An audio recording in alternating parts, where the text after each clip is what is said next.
Anyone who's seen the Stephen King 1979 TV miniseries Salem's Lot will recall the haunting sequence in which a vampire child comes to the window of another young boy asking to be let in. It is a terrifying sequence that still works even today. If you check Reddit, you will find numerous threads discussing this scene.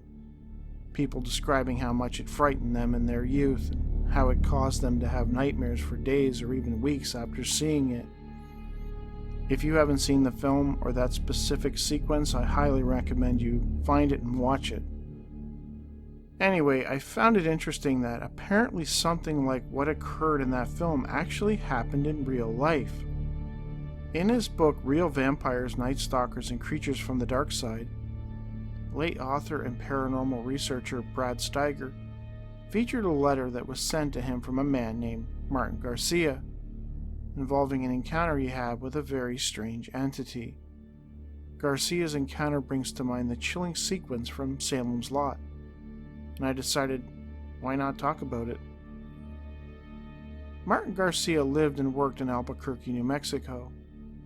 His wife Dolores had left for Texas to visit her ailing mother while Martin remained home working. He recalled that on that particular night he was feeling restless. It had been a long work day, and on his way home he stopped and grabbed a pizza. It was the first night that his wife had been away from home in many years, and so Martin decided to stay up late watching TV. He eventually grew tired and went to bed. He was close to falling asleep, laying in bed in the dark, when he heard a tapping on a pane of one of the windows in his bedroom. At first, Martin thought it was a bird tapping its beak against the window. He laid in bed pondering what kind of bird would be flying at night, and decided that it must be some kind of big bat flying against the pane. He assumed that it had been swooping in to catch a bug for a midnight snack, and accidentally smacked into the pane. Just then he heard something that made him sit upright in bed. A voice seemingly coming from outside his window. "I swear that I heard a voice outside of the second-floor bedroom window," he told Steiger. He slowly got up out of bed and made his way over to the window. He pulled back the curtains, giving him a clear view of what was outside. I had to rub my eyes in disbelief, for there, hovering just outside the window, was some kind of dark form. The moon was very bright that night, and I could make out what seemed to be a female form. Her features were shadowed, but in the moonlight I could see that she was smiling. Martin claims that as he stood there watching her, he started to become quite frightened by what he was seeing. His fear only increased when this woman, if that's what she was, began asking him to open the windows so that she could come inside. I started to shiver with fear, Martin admitted. He had heard from a friend at work who had served in Vietnam stories of a winged naked vampire woman who haunted the jungle. His friend even claimed to have seen this Batwoman up close as she hovered over him and some other men. He sensed the only reason she didn't attack them was because they were armed. Instead, she smiled at them, baring her fangs, and then turned and flew off into the night.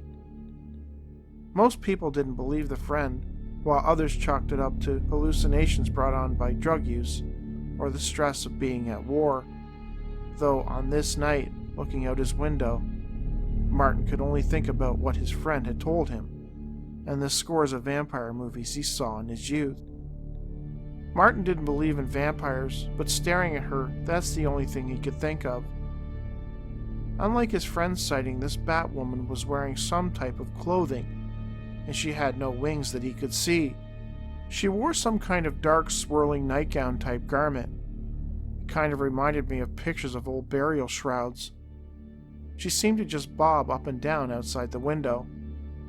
According to Martin, the weirdest aspect of the encounter was that she seemed to be half humming, half singing some kind of weird lullaby.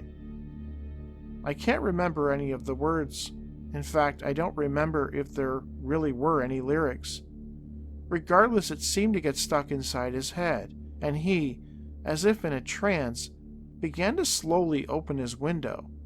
Suddenly, something inside of him told him to close the window and close it fast. I slammed the window shut, and I remembered all the vampire movies that I had seen as a kid, where the professors warn everyone that a vampire has to be invited into a person's home. The creature appeared to be momentarily startled by the loud noise the window made as Martin slammed it closed. He then rushed over and grabbed a crucifix that his wife had hung over their bed. When I held the crucifix before me and stood where the Batwoman could see me clearly, she only laughed, and then the laughter became a hideous mocking cackle that I shall never forget. It was when she turned away from my bedroom window and flew into the night that I thought I saw that she had wings. Martin told Steiger that he confided his story to the friend at work who had seen a similar being in Vietnam. He believed me and told me to be careful, that the thing might come back. Some friends at work who overheard the story ribbed him about it. When Dolores returned home sometime later, he told her about the encounter. She insisted that, strangely, on that night, she had had a terrible nightmare in which she saw her husband being threatened by some kind of dark entity. When she woke, she told him that she was so spooked that she said a prayer. It is unclear how much of a role this played and why the entity did not attack Martin, if any. It could just be a curious coincidence.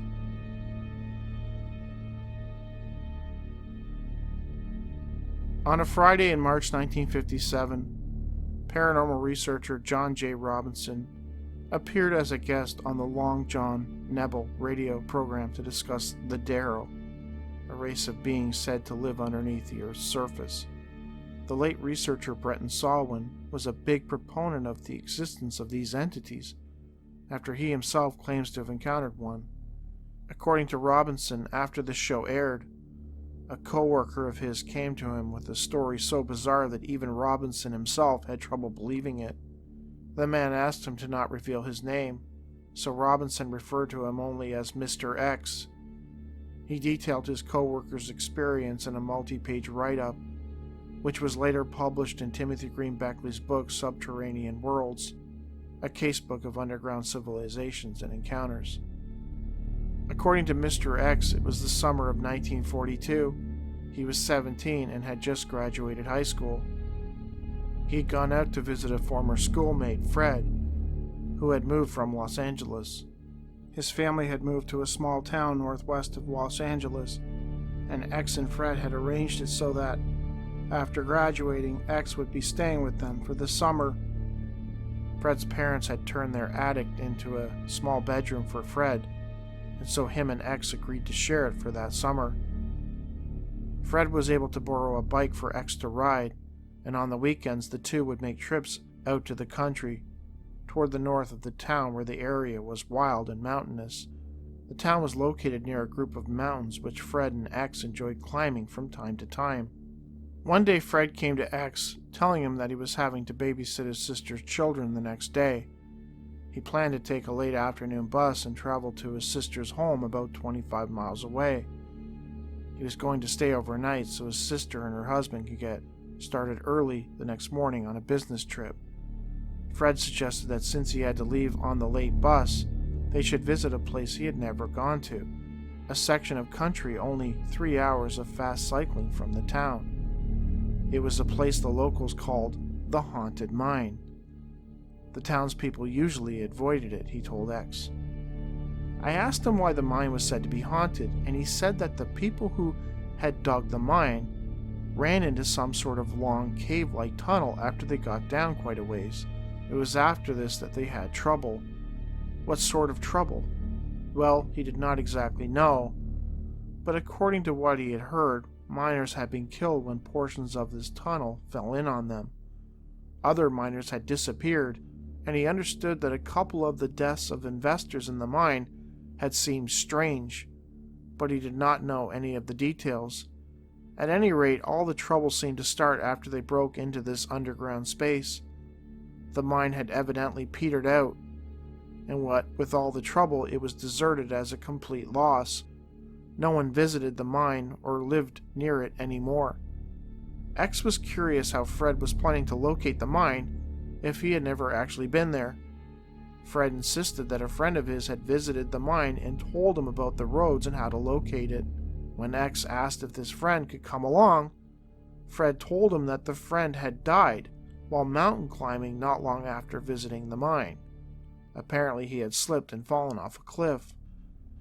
"That's odd, isn't it?" I asked Fred, and he told me the only thing odd about it was that this friend had climbed the cliff when a path leading to the top was only a 10-minute walk from where he was found. Even stranger, when he was found, he was clutching a piece of black cloth in his hand. They started out early that morning and cycled on increasingly poor roads, eventually winding up somewhere way up in the mountains. The road became nearly impassable. Fallen trees and rocks were scattered everywhere, and they were forced to leave their bicycles and hoof it the rest of the way. They walked and climbed for another 20 minutes, soon coming upon a spur of rock. When we continued on the road around the rock, we came to a cleared area, which had several deserted buildings standing together on the edge of the mountain. Past the buildings loomed a pile of debris, which had evidently been dug from the ground and allowed to slide past the top of the pile down the side of the mountain. The entrance to the mine was evidently located behind one of the buildings and on the other side of the pile of debris. We passed the building and started around the pile of debris from the mine when suddenly we came to the entrance. It was then that we both saw it. Standing on the edge of the mine as if on guard was the most frightening creature I had ever seen. The being was about 4.5 feet tall, but very large around. The eyes were large and seemed circular. The head seemed to be covered with a sort of hood. While it seemed to have wings which were folded around it in front of it, we saw no arms. The portion of the body on what might be a person's chest was covered with large scales of almost a reptilian nature, like the skin of a huge snake. There was a projection that seemed to come up from what might be termed the shoulders and outline the back of the lower portion of the head. It had no neck. Projecting behind it like a spread cloth seemed to be a huge bird-like tail. The legs were short and chunky, and the feet, if that's what they were, seemed to be encased in a sort of box-like boot, or if it were not a boot, to be more like the type of a hoof with what I believed to be claws on it. What appeared to be the face had eyes and a mouth, and with what might have been termed a nose. It reminded me of the look of a demon from hell. According to X, the creature turned and looked in their direction. Upon seeing them, it let out a scream like an animal. It then started around the edge of the mine and began coming toward them. It rustled its wings or cloak as if it had arms, but we did not stop to see. We broke out of the paralysis of fright and wheeled in retreat at full speed. We covered the 20 or more minutes of hillside road in less than 5. We grabbed our cycles and set off at breakneck speed over the rutted road for home. We rode so fast that we covered that 3-hour journey in a little less than 2.5 hours. Eventually, the two friends, assured that they were not being followed and believing the situation was behind them, went their separate ways. Both were quite giddy about what they had seen and a little spooked. Fred rode to the bus station and left on an early bus. X had decided to ride over to the local movie theater and take in an early evening movie. During the latter part of the picture, I noticed a rather short person with a dark face, even in the dim theater, who seemed to be going up and down the aisle looking for someone. He seemed to stop very often at the row of seats I was sitting in and glance down, then somewhat in my direction. At the end of the picture, I left the show with a crowd of people. As I started to ride my cycle home to Fred's house, I felt as if someone or something was following me, and at some of the street intersections I noticed people who seemed to be similar to the person dressed in black who had prowled the aisle of the theater. When I passed rapidly, these persons always seemed to be watching me, but since it was dark by then, I could not be sure. At one time, a short person dressed in black dived out of an alley toward me, on a deserted street, but I swerved around him and raced on toward Fred's home. X was convinced that he was being followed by something, possibly a group of similar-looking people.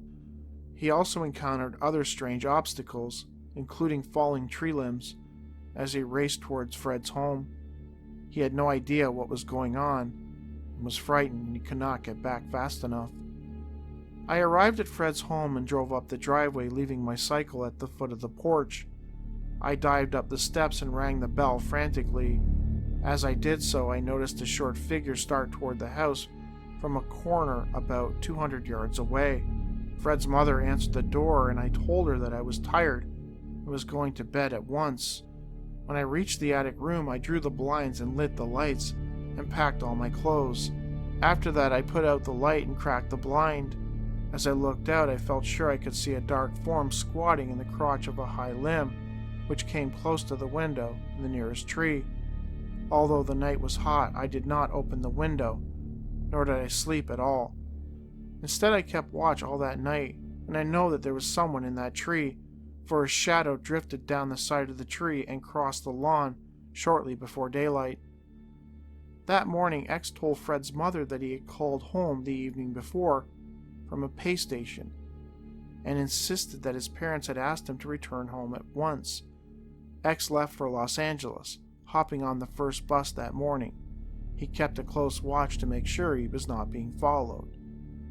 After arriving home, X waited a day before calling to speak to Fred. His mother answered, telling him that Fred had returned home from his sister's and had taken off early that morning on his bike. According to X, Fred's bicycle was later found at that impassable spot in the road, not far from the haunted mine. Fred was never seen again.